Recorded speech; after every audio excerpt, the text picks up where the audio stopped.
Welcome back to Piers Morgan Uncensored. I'm joined by today's pack, Jeremy Corbyn's former advisor, James Schneider, TalkTV contributor Esther Krakue, and the Daily Mirror's associate editor, Kevin Maguire. OK, let's talk about this extraordinary interview with the President of Israel. What did you make of it, Kevin?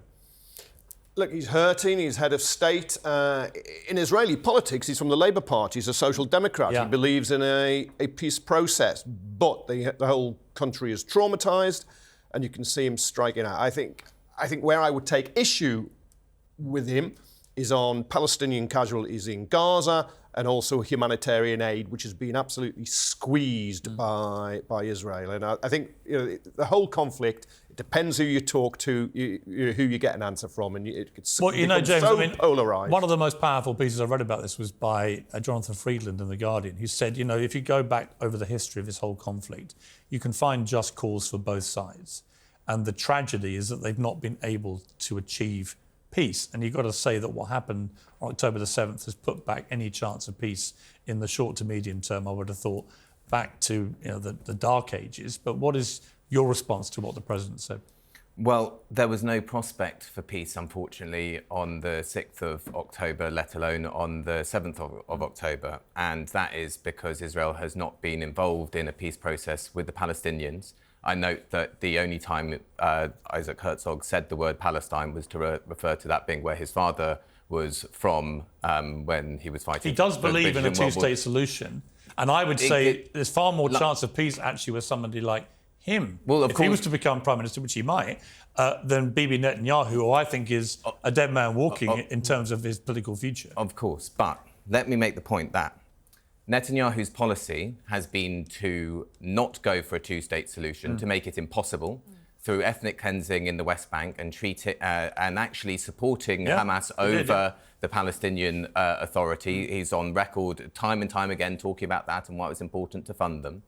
And treating the Palestinians as purely a security issue, not a people who have rights and who need to be negotiated with. And of course, that has, we've seen the result of that policy in murder and in bloodshed. And the President didn't engage with any of that at all. In fact, this is the head of state of a state which is engaging in clear war crimes as we speak. And rather than engaging with any of those issues, he just said that people of light... What do you think the war crimes are? So there's collective punishment that is taking place of... Yeah, but how do you... Yes, I know. Please let me say. So there's collective punishment of a number of sorts. There's denial of things, for example, water, electricity, food, fuel, telecoms, internet. There's the war crime of collective punishment. Over half the homes in Gaza have been razed to rubble. If you have 4,000 children who have died there, by definition, innocent, the idea that that this is in any way surgical, show me then what is disproportionate and non-surgical. Let me ask you, A, what was your reaction to what happened on October the 7th? To what aspect of it? What's your reaction to what happened? Well, of course, hearing as President Herzog laid out what happened in the kibbutz, what happened at the music festival is absolutely horrific. Those are clearly atrocities. So now the response to those atrocities. So what do you do about the people that did it? So I think what a statesperson-like leader of Israel, and Israel unfortunately doesn't have any statesperson-like leaders, would do, it would be immediately reinforce the Negev, taking troops out of the West Bank where they're currently overseeing the ethnic cleansing of Palestinians. And then, and I know this sounds very difficult and very painful, with all of the pain we just heard from the father of someone who died at the music festival, is to then sue for peace. And actually sue for peace, which means sitting down. Hang on, this is the problem, you see. This is where I think there's a lot of, with respect, naivety about this situation.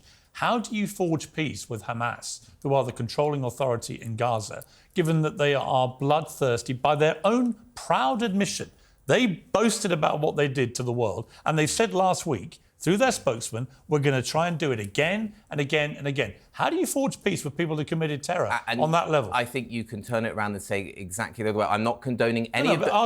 I know, but Piers... I'm asking you about Hamas. But Piers, I'm asking you about Hamas. Yes, OK, and what I'm... Not about Israel. No, I know. And I'm saying... What's the answer? Let me say, any peace comes with people that don't like each other, that have said horrific things to each other, that have done horrific things to each other. That is what leadership is. But they're a terror group. Do you know what the word you're looking for is? Accountability. What Hamas did on October the 7th is quite clearly a war crime. And if this was in a backward African country, we'd be saying, put them in front of the International Criminal Court and try them. That's what should be done to Hamas. The president said that Israel is following humanitarian law. Okay, prove it. Stand in front of a court and attest to your record of what you're doing in Gaza. This is the problem. There's been a lack of political will because there's no trust. I have a problem, James, with your... And there's no accountability. Right, but I have a problem with the equivalence of someone, a group, a terror organisation outlawed in this country as a terror group, of trying to give them any kind of, I don't know, equivalence to a like for example the Northern Ireland peace process, right? I've heard people trying to compare it. That is clear. There is no equivalence here. What Hamas did is clearly a war crime. There's nobody justifying I agree, it. But also there's no desire. Hang on. That's all. There's no desire by Hamas for peace. Their stated charter mission is the eradication of Israel, and they will kill any Jewish people to achieve that stated goal. It's not like Northern Ireland where there was a genuine political battle raging, albeit with terrorism as part of that, but they had a will in the end for peace, which they achieved. Hamas are never going to want peace. Piers, so Hamas cannot stay there as part of any peace process. James will answer in his own way, but I'm old enough, and you'll be old enough, to remember when the PLO, Fatah, Yasser Arafat, didn't accept the State of Israel and was condemned as a terrorist organisation, and then through the Oslo Accords in 1993 and the agreement, accepted But you can't Israel. do peace with Hamas. Are we agreed on that? But why not? I think Hamas... Why not? Because they're a bloodthirsty terror group. There's 40,000 of them, and they want to eradicate Israel.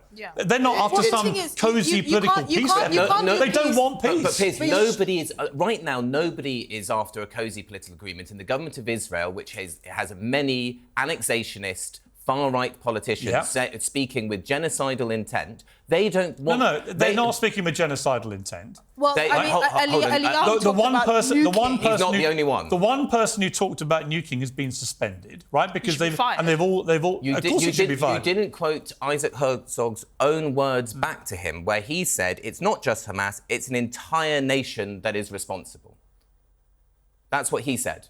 Isaac Herzog, about this, the man that you interviewed. Well, but this, I think the things that have been said from the top of the Israeli state are not specific. But my point is, those are the very people you need to make peace with. The Palestinians need to make peace with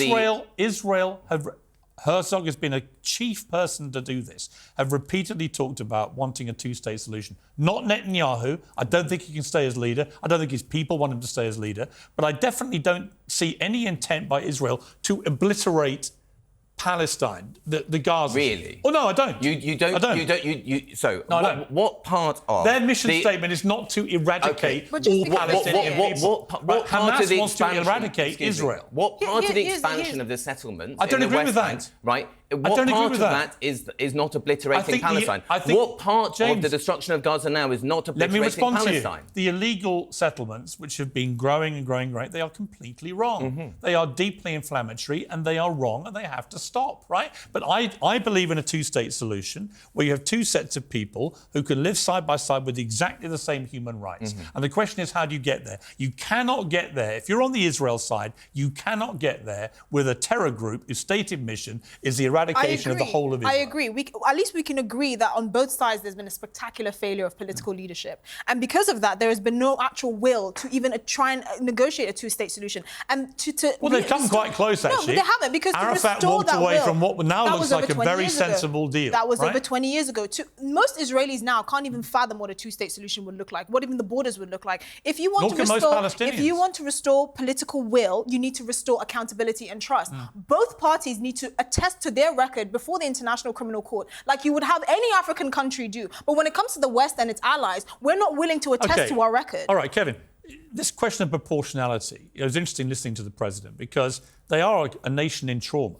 And he, more than most, because of what his father went through in World War II, liberating the Belsen concentration camp and so on.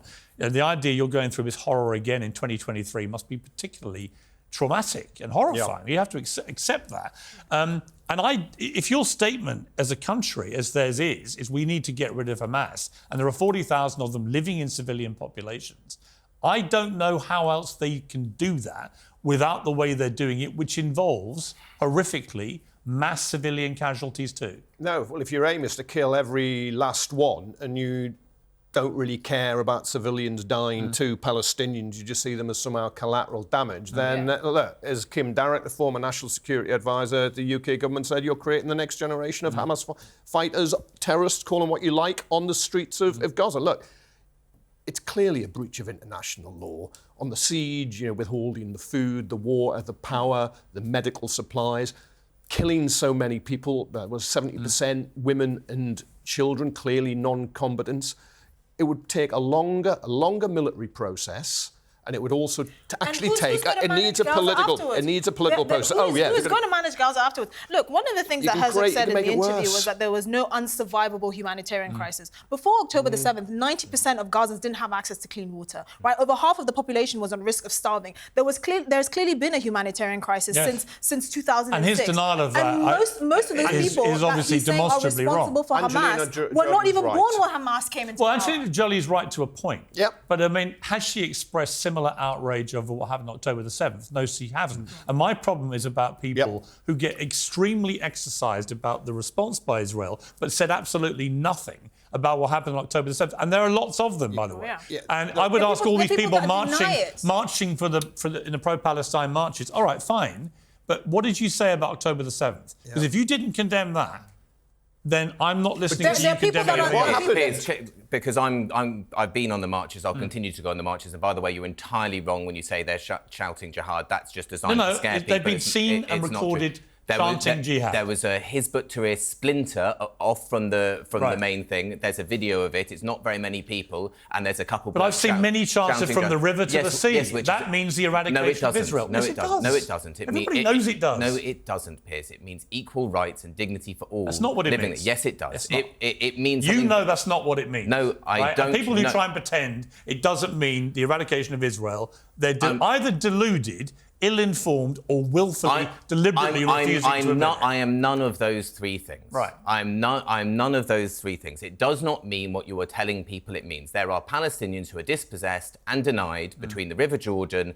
and the Mediterranean Sea, as they have been for many decades. To say from the river to the sea, Palestine will be free is a call for liberation for people who have been denied that is what that decades. US congresswoman said, and she's that Palestinian congresswoman who is a Palestinian origin congresswoman, Rashida Tlaib, who is quite right about it. She's, in my estimation, she's deliberately saying something she knows isn't true. But to go back to your point about the protests and what is being protested.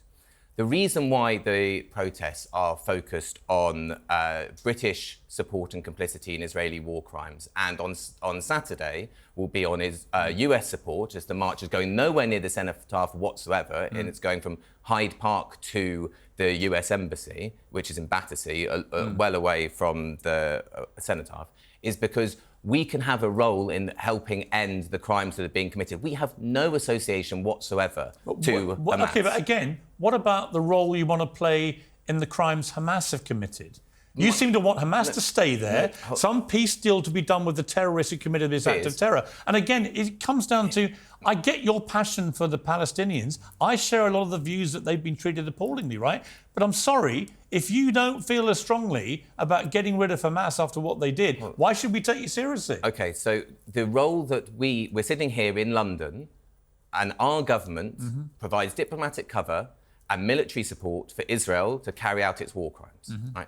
We can indirectly, perhaps, and we should, influence what's going on with Hamas through our allies, Qatar and just to be clear, Turkey. You think any response militarily by Israel into Gaza against Hamas is a war crime? No, that's not what I said. Do you think that?